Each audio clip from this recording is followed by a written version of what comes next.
잠언 말씀 오늘 33번째 시간입니다. 오늘은 잠언 12장 20절부터 28절 말씀 한 절씩 교독하겠습니다. 12장 20절. 악을 꾀하는 자의 마음에는 속임이 있고 화평을 의논하는 자에게는 희락이 있느니라.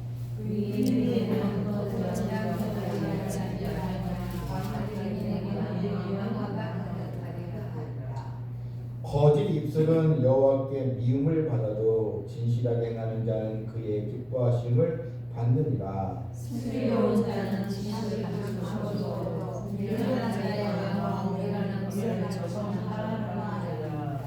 부지런한 자의 손은 사람을 다스리게 되어도 게으른 자는 두림을 받느니라. 근심이 사람의 마음에 있으면 무엇으로 원하느냐. 선하라는 것을 즐기게 하느니라. 의인은 그 이웃의 인도자가 되나 악인의 소에는 자신을 미혹하느니라. 게으른 자는 그 장로를 선하지 아니하나니 사람에게는 미련이 부지런한 것이니라. 공의로운 길에 생명이 있나니 그 길에는 사망이 없느니라. 아멘. 잠언 말씀은 우리가 성도로서 하나님의 자녀로서 하나님의 복을 받고 하나님의 은혜를 입는 삶은 어떤 삶인가를 계속 반복적으로 보여주는 이 말씀입니다. 먼저 하나님의 이 자녀는 이 악한 생각을 하지 않는다는 것입니다. 본문 20절에 악을 꾀하는 자의 마음에는 속임이 있고 화평을 의논하는 자에게는 희락이 있느니라. 이 사람들이 악을 꾀한다.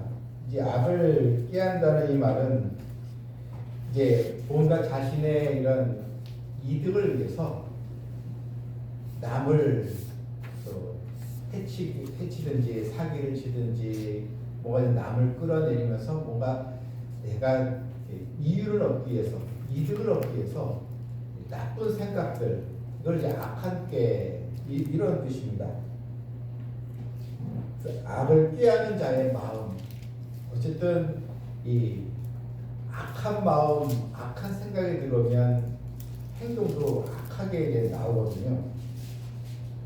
근데 왜 사람들은 좀 좋은 생각, 이웃에게 좀 덕이 되고, 좀 하나님을 기쁘시게 하고, 뭔가 좀 선을 행하고, 이런 생각을 좀 많이 하면 좋겠는데, 왜 사람들은 선이 아니라 악을 자꾸 생각하는 이유가 무엇이겠습니까? 이런 한 가지 다 욕심 때문에 그런 것입니다. 욕심, 탐욕. 탐욕 때문에 만족하지 못하고 자꾸 부당한 방법을 해서라도 쟁취하려고 하는 그것이 이제 있는 것입니다. 정당하게 취하려고 하면은 좀 다툴 일이 없고 이웃과 또 이웃을 해칠 일도 사실 없지 않겠습니까? 그래서 범죄는 밤에 일어난다는 말이 있잖아요. 오늘 이 본문에도 20절에 화평을 의논하는 자에게는 희락이 있다. 그러니까 이게 우리는 이 화평을 의논한다. 이야기는 이것입니다. 의논하다는 말은 화평을 도모하다 이런 뜻입니다. 그러니까 하나님의 자녀는 이게 다 20절은 이웃과의 관계거든요. 뭐 가깝게는 우리가 다 형제와의 관계, 또 가족 간의 관계도 다 포함이 되겠죠. 우리는 이 화평을 도모하는 자가 돼야 됩니다. 사실 오늘날 각 가정마다 보면 오히려 이 가족 간의 형제 간의 갈등이 많이 또 있더라고요. 오히려 가장 이 사랑이 있고 서로 세워줘야 되고 가장 가까운 사이가 돼야 되는데 오히려 가장 가까운 사이가 서로 원수가 되고 참 그런 이 불행한 일들이 많이 벌어지고 있습니다. 근데 우리는 화평을 도모하는 자가 되어야 한다는 것이 이게 하나님 우리에게 바라신 것입니다. 또 우리 성도끼리도 서로 화평을 도모해야죠. 교회가 시끄럽고 싸우면 하나님은 굉장히 한탄하십니다. 교회는 하나님을 예배하고 하나님을 위대한 백성들이 모이니까 그런 교회는 정말 교회다워야 되는데 교회가 화평이 있고 또한 서로 간에 신뢰가 있고 그런 교회가 되도록 우리는 또 만들어 가야 될 줄 믿습니다. 화평을 도모해야 되는데 근데 한국 사람들 보게 되면 또 이 화를 자주 내거든요. 화를 내고 소리치는 이유가 무엇입니까? 이제 큰 소리 치면 이제 사람들이 자기 말을 들어준다는 거죠. 식당이나 어디 가서도 종업원에게 얌전하게 말 안 하니까 소리 지르면 금세 종업원이 와서 해주는 것처럼 무슨 또 공무원이나 동사무소에 가서 막 큰 소리 치면 더 청을 들어주는 일이잖아요. 그래서 우리가 늘 한국 사람은 큰 소리 쳐야 돼. 이런 얘기를 서로 하잖아요. 내가 분노하고 큰 소리 치면 사람들이 관심을 가지니까 좋은 말을 하면 또 안 들어주니까 이게 참 이 한국 사람들이 문제라는 것입니다. 어떤 그 목사님이 이제 한국에 있다가 이제 미국으로 이민 목회를 가서 미국을 갔는데 한 가지 차이점을 하나 발견했는데 미국 사람 한국 사람 차이점이 뭐냐면 미국 사람은요 운전을 하는데 절대로 크락션을 안 누른대요. 그리고 그렇게 양보를 잘한답니다. 먼저 양보하고 먼저 가라 그러고 한국에서는 그냥 조금만 늦게 가면 빵빵거리고 막 삿대질하고 끼어들면 그냥 내려서라도 막 서로 차를 막고 막 심지어 막 차도 발로 차고 막 그러잖아요. 또 가끔 보면 신문에도 나죠. 자기 화난다고 주차장에 길을 막아가지고 다른 차도 못 들어오게 하고 그런 일들이 또 있는데 근데 자기도 그 미국에 살면서 참 미국 사람들은 그래도 저 하나도 좀 양보하고 있는데 자기가 한국에 있으면서 가끔 막 소리 지르고 그랬던 걸 생각나면서 한국 사람들이 이 부분은 좀 고쳐야 되겠다. 자기도 이렇게 많이 깨달았다는 거예요. 자, 여러분 이 화평은 무엇입니까? 배려해 주는 거죠. 우리는 하나님의 부름받은 자녀로서 화평을 의논하는 자에게는 뭐가 있어요? 희락이 있다. 기쁨이 있다는 거예요. 그런 교회가 그런 가정이 성도가 되어야겠습니다. 그건 남이 먼저 바뀌기 원하는 것이 아니고 내가 그렇게 하면 남도 바뀌게 되는 것입니다.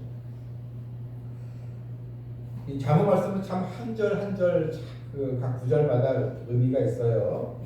또 21절에는 의인에게는 어떤 재앙도 임하지 아니하려니와 악인에게는 앙화, 이 재앙과 화죠. 악인에게는 재앙이 일어난다. 의인에게는 어떤 재앙이 임하지 아니한다. 그러니까 이 이야기는 아주 의인에게는 예수 믿는 자에게는 아무런 그런 어려운 질병이 없다는 얘기가 아닙니다. 왜냐하면 우리 삶에는 고난이 있잖아요. 그런데 의인에게 재앙이 임하지 아니한다. 이건 뭡니까? 고난 속에서도 하나님께서 유익을 준다는 거예요. 어려운 가운데 있어서도 하나님께서 그 어려움 통해서 나를 깨닫게 해주고 오히려 합력하여 선을 이루게 해주는 하나님의 은혜가 있다는 것입니다. 그래서 우리가 당하는 의인이 당하는 고통은 고통을 끝나지 않습니다. 고통을 통해서 고통이 또 축복의 징검다리가 되도록 하나님께서 역사해 주십니다. 시편 119편 71절에 고난당한 것이 내게 유익이라 이로 말미암아 내가 그의 율례들을 배우게 되었다. 오히려 유익이 있다, 유익이 되었다 하지 않습니까? 하나님 우리에게 어려움도 유익으로 만들어 주시는 그런 아버지십니다. 하지만 악인은 어떻습니까? 악을 도모하니까 이 악인에게는 재앙과 이 화가 계속 올 수밖에 없는 것입니다. 그래서 여러분 깨닫는 사람이 축복의 사람이 되시길 바랍니다.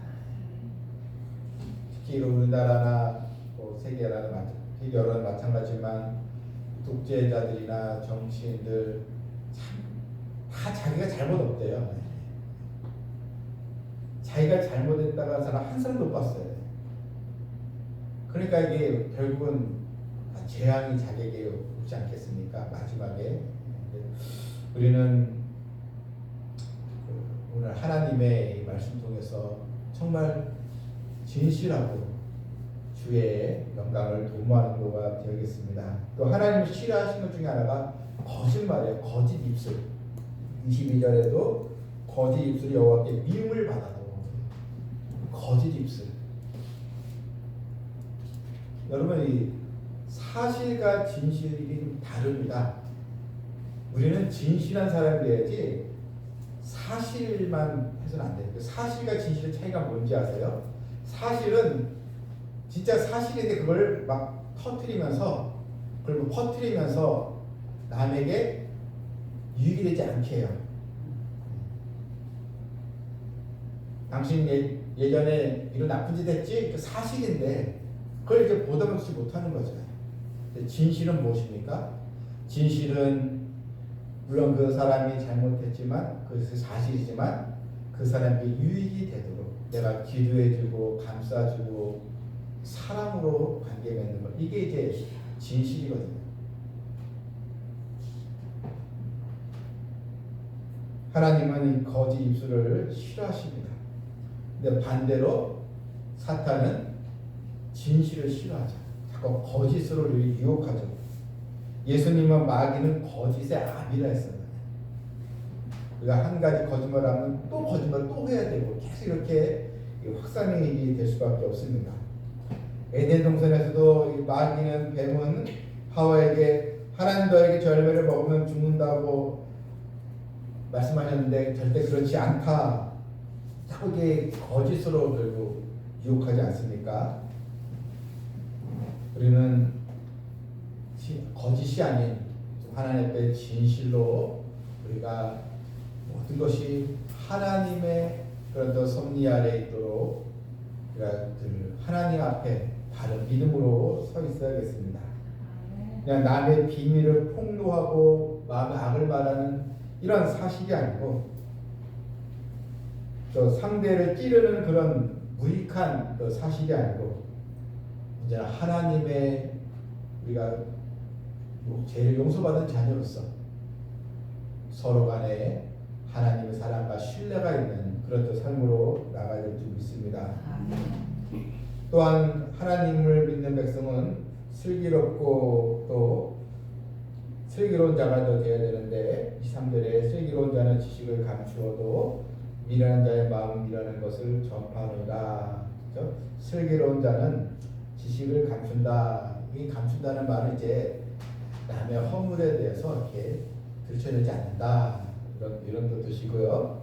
또 24절은 부지런한 자의 손은 사람을 다스리게 되어도 게으른 자는 불임을 받느니라. 이 7절도 같은 말이죠. 게으른 자는 그 잡을 것도 사냥하지 아니하나니. 맡겨진 일에 충성스러운 신앙으로 나가야 한다는 것입니다. 이게 뭐 생업에 열심히 돈 버는 일을 해서 아침부터 저녁까지 일하라는 말씀만 되는 것이 아니고 물론 부지런해야겠지만 하나님께서 맡기신 일에 우리가 직분을 잘 감당하는 믿음의 일에 우리가 게으르지 않고 충성스러운 맡은 일 구할 것을 충성이거든요. 충성스러운 신앙으로 우리가 나가야 한다는 것입니다. 또 25절에 25절 다 같이 읽겠습니다. 근심이 사람의 마음에 있으면 그것으로 번뇌하게 되나 선한 말은 그것을 즐겁게 하느니라.